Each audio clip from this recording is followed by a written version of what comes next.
তো সুরাকা সে নবীজিকে ধরতে গিয়ে বারবার ব্যর্থ হওয়ার পরে যখন সে ফিরে আসবে তখন বলেছিল যে তোমাকে আমি ছেড়ে দিলাম, ধরলাম না, আমাকে পুরস্কার হিসেবে কি দিবা? রাসূল সাল্লাল্লাহু আলাইহি সাল্লাম বললেন যে তোমাকে পুরস্কার হিসেবে পারস্য সম্রাটের মাথার মুকুট দেওয়া হবে। এই পর্যন্তই আমাদের আলোচনা হয়েছিল। এরপরে নবীজি সাল্লাল্লাহু আলাইহি ওয়াসাল্লাম সাইয়েদনা হযরত আবু বকর রাদিয়াল্লাহু তাআলা আনহুকে সঙ্গে নিয়ে মদিনার পথে হাঁটতেছিলেন, মদিনার পথে ঝড় হইতেছিলেন। এক পর্যায়ে রাসূল সাল্লাল্লাহু আলাইহি ওয়াসাল্লাম কুবা এলাকার কাছাকাছি চলে আসলেন। কিন্তু নবীজি সাল্লাল্লাহু আলাইহি ওয়াসাল্লাম যে মক্কা থেকে রওনা হয়েছেন এটা মদিনাবাসী আরও আগে থেকেই শুনেছে। যেদিন থেকে রাসূল সাল্লাল্লাহু আলাইহি ওয়াসাল্লাম রওনা হয়েছেন তার কিছুদিন পরেই তারা শুনতে পাইছেন। সেই সময়ে মদিনার নাম মদিনা ছিল না, সেই সময়ে মদিনার নাম ছিল ইয়াসরিব। মদিনার নাম ইয়াসরিব ছিল তৎকালীন সময়ে। ওইখানে যে শাসন চলতো সেই শাসন ছিল ইয়ামানের যারা বাদশাহ ছিল তারা ওই ইয়াসরিব অঞ্চল শাসন করত। নবীজি সাল্লাল্লাহু আলাইহি ওয়াসাল্লাম এই যে মদিনার পথে হিজরত করতে শুরু করলেন, মদিনার লোকেরা যখন জানতে পারল যে মুহাম্মদুর রাসূলুল্লাহ সাল্লাল্লাহু আলাইহি ওয়াসাল্লাম মদিনায় হিজরত করতেছেন, যেই দিন তারা এই সংবাদ পেয়েছে সেই দিন থেকেই তারা রসুলের জন্য অপেক্ষা করতেছিল। প্রতিদিন সকাল হলে, সূর্য উঠলে সমস্ত মানুষেরা, ছোট বাচ্চা থেকে নিয়ে বৃদ্ধ পর্যন্ত সব মানুষেরাই রসুলের জন্য অপেক্ষা করত যে রসুল কখন আসবে। প্রত্যেক দিন যখন দুপুর হয়ে যেত, রৌদ্র খুব প্রখর হয়ে যেত, তখন তারা ঘরে ফিরে যেত। এইভাবে প্রতিদিন তারা রাসূল সাল্লাল্লাহু আলাইহি সাল্লামের আগমনের অপেক্ষা করতেন। প্রতিদিনের ন্যায় আজও তারা অপেক্ষা করে দুপুরবেলা যখন ঘরে ফিরে গেল, ঠিক ওই সময় তারা যাওয়ার পরে মদিনার এক ইয়াহুদি সে তার কাজের জন্য ডিবিতে উঠছে, মানে উঁচু জায়গায়, যেটাকে আমরা ভিটা বলি, এমন একটা উঁচু জায়গায় এক ইয়াহুদি সে তার কাজের জন্য উপরে উঠছে। ওঠার পরে সে দূরে তাকাইয়া দেখে মুহাম্মদুর রাসূলুল্লাহ সাল্লাল্লাহু আলাইহি ওয়াসাল্লাম তার সঙ্গীকে নিয়ে এরপরে কুবার দিকে, মদিনার দিকে আসতেছেন। তিনি সাদা পোশাকে আবৃত ছিলেন। খুব প্রখর রৌদ্র, এই রৌদ্রে সাদা পোশাকের উপরে যখন রৌদ্রের আলো পড়তেছে মনে হইতেছিল যেন পূর্ণিমার চাঁদ আকাশ থেকে নেমে আসতেছে। সুবহানাল্লাহ বিহামদিহি। এবার ওই ইয়াহুদি সে ডিবি থেকে নেমে আবেগ আপ্লুত হয়ে এরপরে মদিনাবাসীকে ডাইকে ডেকে বলতেছে, ওগো মদিনাবাসীরা, ইয়াসরিবের লোকেরা, তোমরা যার অপেক্ষায় প্রতিদিন অপেক্ষা করো, যার আগমনের অপেক্ষা তোমরা প্রতিদিন করো, সেই তোমাদের কাঙ্ক্ষিত মানুষ তোমাদের সামনে চলে আসতেছে। এই কথা বলার সাথে সাথে সমস্ত লোকেরা নিজেদের ঘর থেকে অস্ত্র শস্ত্র তরবারি ঢাল যা কিছু আছে সব কিছু নিয়ে বের হয়ে গেছে, নবীজিকে স্বাগত জানাবে। প্রতি বছর বা 2-1 বছর পর পর প্রত্যেকটা দেশে কুচকাওয়াজ হয়। এই কুচকাওয়াজে দেশের সর্বোচ্চ নেতা যারা থাকে, প্রধানমন্ত্রী, প্রেসিডেন্ট, এরা সবাই সেখানে থাকে। সেখানে থাকলে এই কুচকাওয়াজে কি করে, দেশের যত ধরনের সামরিক অস্ত্র আছে এই সব অস্ত্রগুলোকে প্রদর্শন করে। এই সব অস্ত্র দিয়ে বিভিন্ন দেশকে জানান দেয়, দেশের মানুষকে জানান দেয় যে আমাদের সামরিক শক্তি এই পর্যায়ে আছে।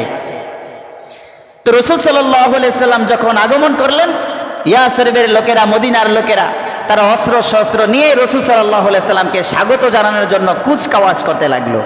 রাসূল সাল্লাল্লাহু আলাইহি সাল্লাম এই কুবায় যখন ছিলেন তখন সেখানে একটা মসজিদ নির্মাণ করেছিলেন। এখনো পর্যন্ত কুবায় সেই জায়গাতে মসজিদ এখনো পর্যন্ত আছে। রাসূল সাল্লাল্লাহু আলাইহি সাল্লাম এই 4 দিন পর এবার মদিনায় রওনা করবেন। রাসূলুল্লাহ সাল্লাল্লাহু আলাইহি ওয়াসাল্লাম এই মদিনায় রওনা করার সময় এই পথিমধ্যেই বাতনে আদি নামক এক এলাকায় যখন তিনি পৌঁছলেন তখন এই জুমার নামাজের সময় হয়েছে। রাসূল সাল্লাল্লাহু আলাইহি সাল্লাম সেখানে জুমার নামাজ আদায় করলেন। সেই জায়গাতেও একটা মসজিদ এখনো পর্যন্ত আছে এবং সেই সময়ে জুমার নামাজের সময় রাসূল সাল্লাল্লাহু আলাইহি সাল্লামের পিছনে যারা নামাজ পড়েছিলেন তাদের সংখ্যা ছিল 100। এই 100 মানুষ নিয়ে রাসূল সাল্লাল্লাহু আলাইহি সাল্লাম বাতনে আদিতে জুমার নামাজ আদায় করলেন।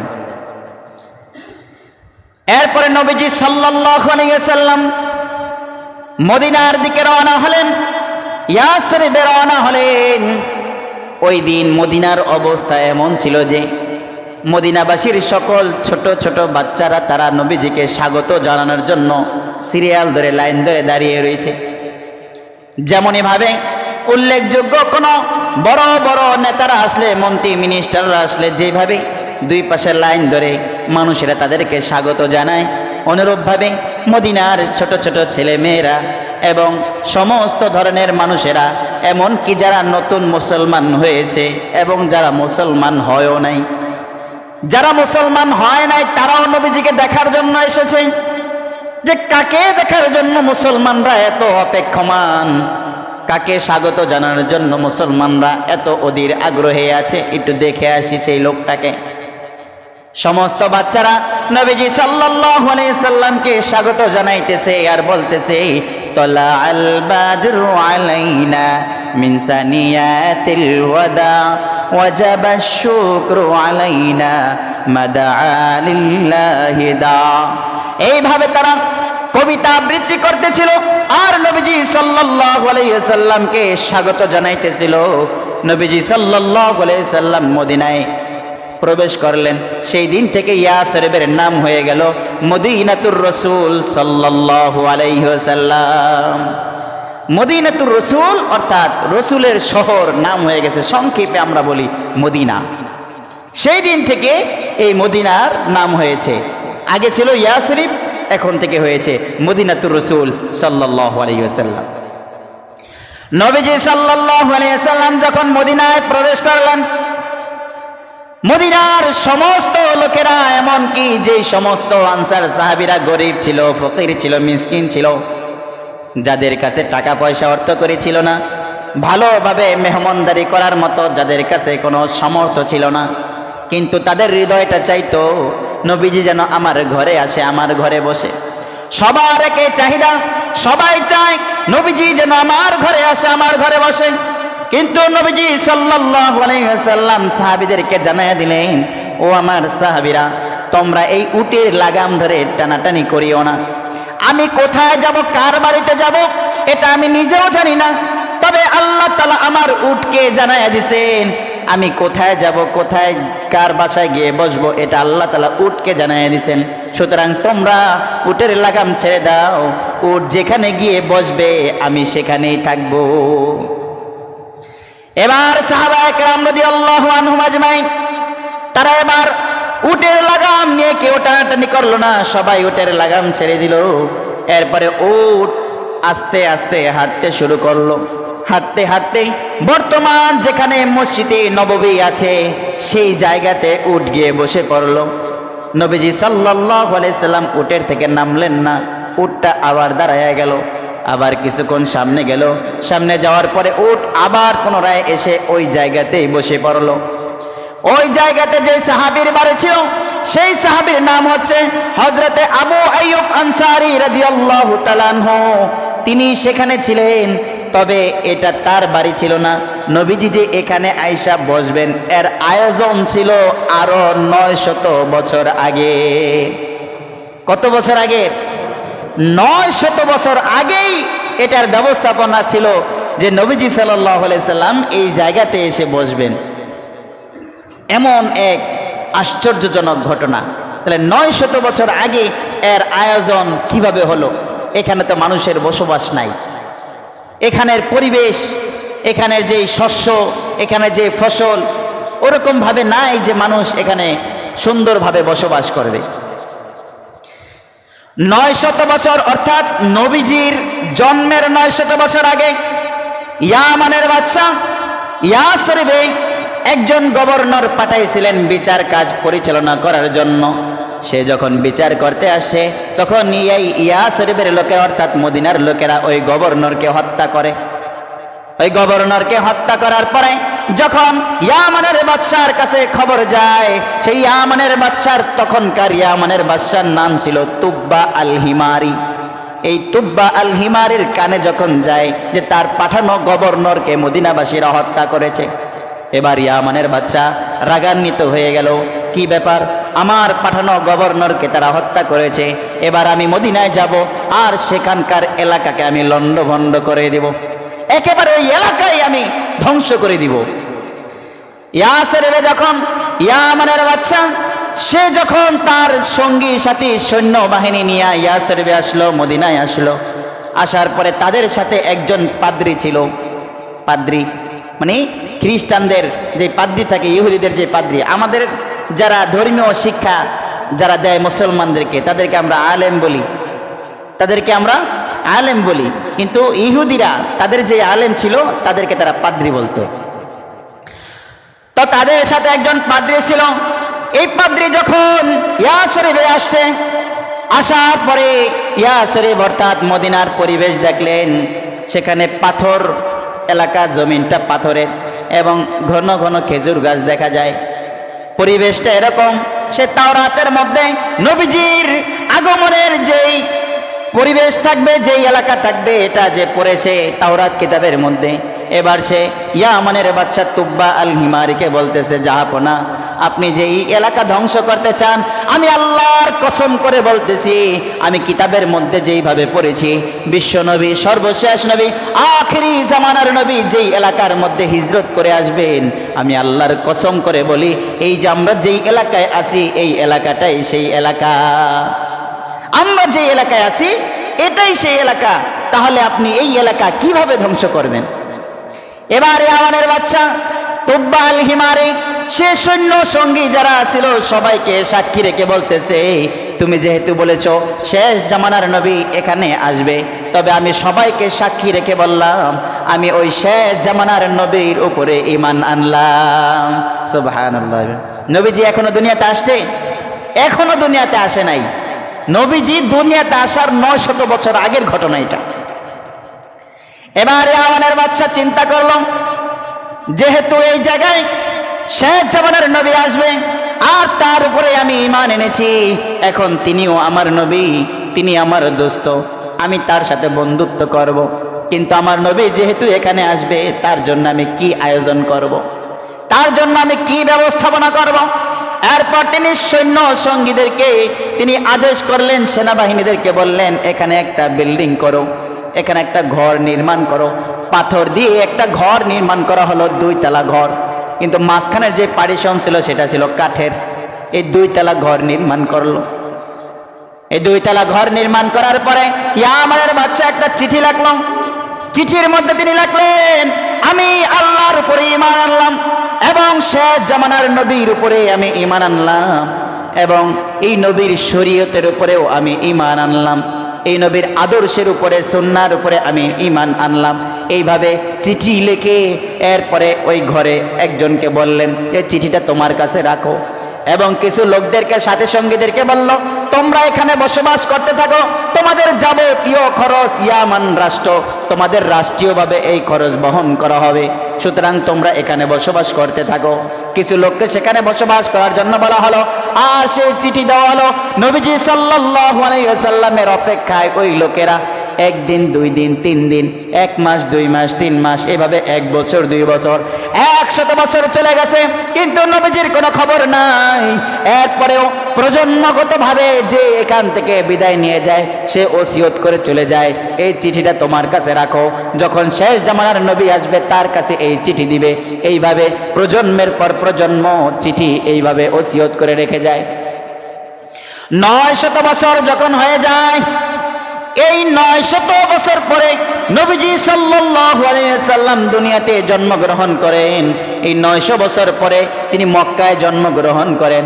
মক্কার জিন্দেগি শেষ করে এরপরে নবীজি যখন মদিনায় আসেন, মদিনায় আসার পরে এই যে তার যে উট, এই উট এসে এই আবু আইয়ুব আনসারী রাদিয়াল্লাহু তাআলা আনহুর এই ঘরের মধ্যে, এই ঘরের সামনে এসে বসে। আবু আইয়ুব আনসারী রাদিয়াল্লাহু তাআলা আনহু এই রাসূল সাল্লাল্লাহু আলাইহি ওয়াসাল্লাম বললেন, আমি যেই ঘরের সামনে আসলাম এই ঘরটা কার? আবু আইয়ুব আনসারী রাদিয়াল্লাহু তাআলা আনহু বললেন, ইয়া রাসূলুল্লাহ, ইয়া হাবিবাল্লাহ, এই ঘরটা আমার। নবীজি সাল্লাল্লাহু আলাইহি ওয়াসাল্লাম তাকে বললেন, ঘরটা যেহেতু তোমার, তাহলে নিশ্চয়ই তোমার কাছে একটা পত্র আছে, একটা চিঠি আছে। আবু আইয়ুব আনসারী রাদিয়াল্লাহু তাআলা আনহু বললেন, ইয়া রাসূলুল্লাহ, ইয়া হাবিবাল্লাহ, অবশ্যই আমার কাছে একটা চিঠি আছে, তবে এই চিঠিটা কিসের আমি জানি না। প্রজন্মের পর প্রজন্ম যে এই ঘরে বসবাস করেছে সেই তাকে চিঠিটা দিয়ে যাইতো আর ওসিয়ত করে যাইতো, যখন শেষ জামানার নবী আসবে তার হাতে চিঠিটা দেবে। নবীজি সাল্লাল্লাহু আলাইহি ওয়াসাল্লাম সেই চিঠিটা এবার হাতে পাইলেন। হাতে পাওয়ার পরে দেখলেন চিঠির মধ্যে লেখা আছে, আমি আপনার উপরে ঈমান আনলাম, আপনার শরীয়তের উপরে আমি ঈমান আনলাম এবং আপনার সব কিছু আমি মেনে নিলাম। ইয়া রাসূলুল্লাহ, ইয়া হাবিবাল্লাহ, আমি আপনার উম্মত, আপনি দুনিয়াতে আসার আগে আমি আপনার উপরে ঈমান এনেছি। তবে যেদিন আপনি আমার এই চিঠিটা পাইবেন, যেদিন আপনি আমার এই চিঠিটা পড়বেন, সেই দিন আপনি এই ওয়াদা করবেন আমি আপনার উম্মত হয়ে যেন আপনার সাথে জান্নাতে যেতে পারি। সুবহানাল্লাহ। তাহলে 950 বছর আগে তারা নবীজি সাল্লাল্লাহু আলাইহি ওয়াসাল্লামকে চিনেছেন, আর সেটা নবীজি দুনিয়াতে আসার আগে। আজকে নবীজি দুনিয়া থেকে আসছেন, নবীজি দুনিয়া থেকে চলেও গেছেন, 1450 বছর হয়ে গেছে। এবং নবীজি যাওয়ার পরে সাহাবায়ে কেরাম ছিল, তাবেঈরা ছিল, তাবেঈরা ছিল, সেই যুগ থেকে নিয়ে আজও পর্যন্ত উলামায়ে কেরাম আমাদেরকে সেই নবীজির আদর্শের ব্যাপারেই আমাদেরকে সবক দিয়ে যাচ্ছেন, বাতলিয়ে যাচ্ছেন। কিন্তু আমরা কি নবীকে চিনতে পেরেছি? নবীজি আসারও 900 বছর আগে তারা নবীকে চিনেছে, কিন্তু নবীজি আসার পরে নিজেরা মুসলমান হয়ে নিজেদেরকে ঈমানদার দাবি করে আমরা কি নবীকে চিনতে পেরেছি? চিনতে পারিনি। যদি আমরা নবীকে চিনতে পারতাম, নবীর প্রতি যদি আমাদের মহব্বত থাকতো, নবীর প্রতি যদি আমাদের ভালোবাসা থাকতো, তাহলে আমাদের গালের মধ্যে কি বেলেট লাগানো যাইতো? গালের মধ্যে বেলেট লাগানো যাইতো? মাথার মধ্যে মেসি নেইমারের মতো স্টাইল হইতো না? মাথার মধ্যে নবীজির সুন্নাত থাকতো, গালের মধ্যে নবীজির সুন্নাত থাকতো, পোশাকের মধ্যে নবীজির সুন্নাত থাকতো, নবীজির প্রেম থাকতো, ভালোবাসা থাকতো। এই প্রেম এবং ভালোবাসা মানুষকে জান্নাতে নিয়ে যাবে। এক সাহাবী রাসূলুল্লাহ সাল্লাল্লাহু আলাইহি সাল্লামের কাছে এসে বলতেছে, ইয়া রাসূলুল্লাহ, ইয়া হাবিবাল্লাহ, মাতা সাআহ, ইয়া রাসূলুল্লাহ, কিয়ামত কখন হবে? এই প্রশ্ন করতেছে যে কিয়ামত কখন হবে। নবীজি সাল্লাল্লাহু আলাইহি সাল্লাম বললেন, কিয়ামত কখন হবে এটা তোমার জানার এত আগ্রহ, তবে কিয়ামত যে হবে তুমি তার কি প্রস্তুতি নিয়েছো? তোমার প্রস্তুতি কি? কিয়ামতের ভয়াবহতা তো শুনেছ, তবে প্রস্তুতি কি নিয়েছো? তুমি কিয়ামতের কথা জিজ্ঞেস করতেছো। তখন এই সাহাবী জবাব দেয়, ইয়া রাসূলুল্লাহ, ইয়া হাবিবাল্লাহ, আপনার প্রিয় বন্ধু আবু বকর, আপনার প্রিয় সাহাবী হযরতে ওমর, হযরতে ওসমান, আলী সহ আরো যত প্রিয় সাহাবী আছে, আপনার কাছের সঙ্গী আছে, তারা যেভাবে আমল করে অনেক উচ্চ তবকায় চলে গেছে, তারা যেভাবে আমল করে আল্লাহর প্রিয় হয়ে গেছে, আমার মতো নগণ্য মানুষের তেমন কোনো আমল নাই, আমার তেমন কোনো আমল নাই। তবে আমার এই হৃদয়ের মধ্যে, আমার এই দিলের মধ্যে আল্লাহ এবং তার রাসূলের ভালোবাসা দিয়ে ভরপুর রয়েছে। এবার নবীজি সাল্লাল্লাহু আলাইহি ওয়াসাল্লাম বললেন, আল্লাহকে সাক্ষী রেখে বলতেছি, এই হৃদয়ের ভালোবাসাই তোমাকে জান্নাতে নিয়ে যাবে। সুবহানাল্লাহ। তাই ভালোবাসার দরকার আছে না নাই? কিন্তু আমরা শুধু আছেই বলি, এই ভালোবাসাকে বাস্তবে রূপান্তরিত করি না। রাসূলুল্লাহ সাল্লাল্লাহু আলাইহি ওয়াসাল্লাম বলেন, মান আহাব্বা সুন্নতি ফাকাদ আহাব্বানি ওয়া মান আহাব্বানি কানা মাই ফিল জান্নাহ।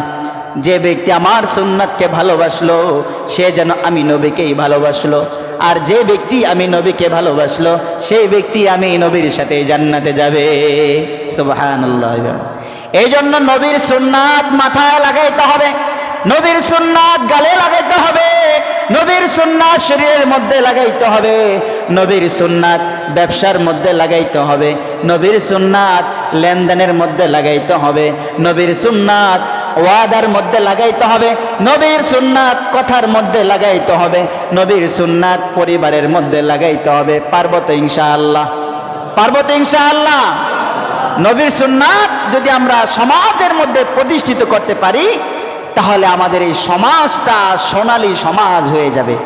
যেভাবে নবীজি সাল্লাল্লাহু আলাইহি সাল্লাম আসার আগে সমাজটা কুলসিত ছিল, কিন্তু নবীজি আসার পরে নবীজির আদর্শে আদর্শিত হয়ে সমাজটা যেমন সোনালী সমাজ হয়ে গিয়েছিল, ঠিক তদ্রূপভাবে আজও যদি আমরা নবীজির আদর্শে আদর্শিত হতে পারি তাহলে সমাজটা আবারও সেই সোনালী সমাজ হয়ে যাবে। এই জন্য রাসূলুল্লাহ সাল্লাল্লাহু আলাইহি সাল্লামের এই সিরাত থেকে আমাদের শিক্ষা হলো এটাই যে নবীজি এবং তার সাহাবীরা যেইভাবে জীবনযাপন করেছে আমরাও সেইভাবে জীবনযাপন করব। পারবো তো ইনশাআল্লাহ? আল্লাহ তাআলা আমাদের সকলকে রাসূলুল্লাহ সাল্লাল্লাহু আলাইহি সাল্লামের সুন্নাহ অনুযায়ী জিন্দেগি পরিচালনা করার তৌফিক দান করুন। আমিন। ওয়া আখির দাওয়ানা আলহামদুলিল্লাহি রাব্বিল আলামিন।